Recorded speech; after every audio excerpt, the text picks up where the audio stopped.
তিনিটা বছৰ বুলি ক'লে ভুল হ'ব। অসমত বিজেপি চৰকাৰৰ 8টা বছৰ সম্পূৰ্ণ কৰিলে। সৰ্বানন্দ সোণোৱাল ডাঙৰীয়াই 5টা বছৰ সম্পূৰ্ণ কৰিছিল আৰু হিমন্ত বিশ্ব শৰ্মাৰ নেতৃত্বত 3টা বছৰ সম্পূৰ্ণ কৰিলে। 8টা বছৰে বিজেপি চৰকাৰৰ পৰা অসমৰ ৰাইজে যি আশা কৰিছিল সেই আশা অনুযায়ী চৰকাৰখনে কাম কৰিব পৰা নাই। অসমৰ মূল যিকেইটা বিষয়ৰ ওপৰত কথা দি ৰাইজৰ ভোট আদায় কৰি 8টা বছৰে চৰকাৰ চলাই আছে, সেই মূল বিষয়সমূহৰ পৰা বিজেপি চৰকাৰে ফালৰি কাটি আছে।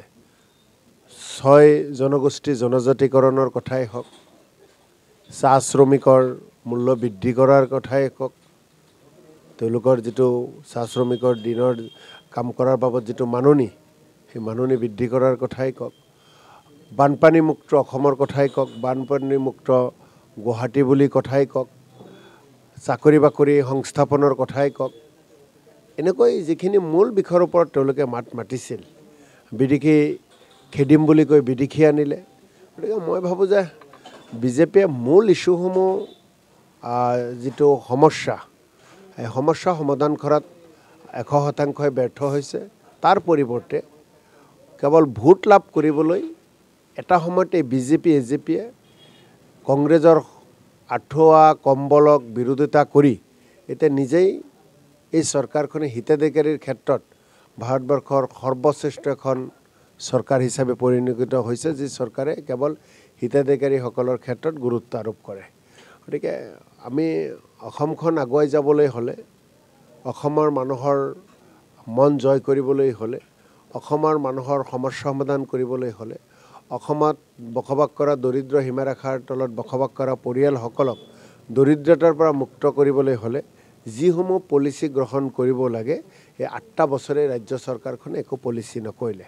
আৰু তাতকৈ সকলোতকৈ বেছি ব্যৰ্থ হৈছে কেন্দ্ৰৰ পৰা যি ধৰণে পুঁজি আহিব লাগিছিল, কংগ্ৰেছ চৰকাৰে যি ধৰণে স্পেচিয়েল কেটাগৰী ষ্টেটৰ যিটো পুঁজি পাইছিল, বিশেষ ৰাজ্যৰ মৰ্যাদা দি, সেই পুঁজি ডাবল ইঞ্জিন চৰকাৰখনে কেন্দ্ৰৰ পৰা নাপালে। গতিকে কেন্দ্ৰৰ পৰা যেতিয়া পুঁজি বন্ধ হয়, তেতিয়াতো ৰাজ্য চৰকাৰখনৰ এইটো চৰম ব্যৰ্থতা বুলি কোৱা যায়। আমি বিৰোধীয়ে 8টা বছৰে যিখিনি দায়িত্ব কৰ্তব্য পালন কৰিব লাগে ৰাইজৰ হকে আমি মাত পাতি আহিছোঁ। আমি পবিত্ৰ বিধানসভাৰ ভিতৰতে হওক, বিধানসভাৰ বাহিৰতে হওক, চৰকাৰখনক আমি বিভিন্ন ক্ষেত্ৰত আমি আঙুলিয়াই দিছোঁ যে এই বিষয়সমূহ আপোনালোকে কৈছিল, এইখিনি আপোনালোকে ৰূপায়ণ কৰক। জনবিৰোধী নীতিৰ বিৰুদ্ধে আমি সদায় মাত মাতিছোঁ। অহা 2 বছৰতো নিশ্চিতভাৱে কংগ্ৰেছ বিধায়িনী দলে যি ধৰণে দায়িত্ব কৰ্তব্য ৰাইজৰ হকে পালন কৰিব লাগে আমি নিশ্চিতভাৱে কৰিম। ইমান 8টা বছৰে যি ধৰণে কৰিছোঁ তাতকৈ আৰু বেছি আমি ৰাইজৰ হকে মাত মাতিম। 3টা পৰ্যায়ত নিৰ্বাচন হৈ গ'ল, কংগ্ৰেছৰ আসন বাঢ়িব, কংগ্ৰেছৰ ভোটৰ পাৰ্চেণ্টেজ বাঢ়িব। ইতিমধ্যে বিভিন্ন মানুহে আগত যিসকলে বিজেপিক ভোট দিছিল, এজেপিক ভোট দিছিল, সেই মানুহসকলে আহি কংগ্ৰেছৰ পক্ষত থিয় হৈছে, ইণ্ডিয়া এলায়েন্সৰ পক্ষত থিয় হৈছে। নিশ্চিতভাৱে এইবাৰ লোকসভা নিৰ্বাচন কংগ্ৰেছৰ কাৰণে যথেষ্ট এটা আশাৰ নিৰ্বাচন হৈছে আৰু কংগ্ৰেছে ইয়াৰ পৰা যথেষ্ট শক্তি লাভ কৰিব।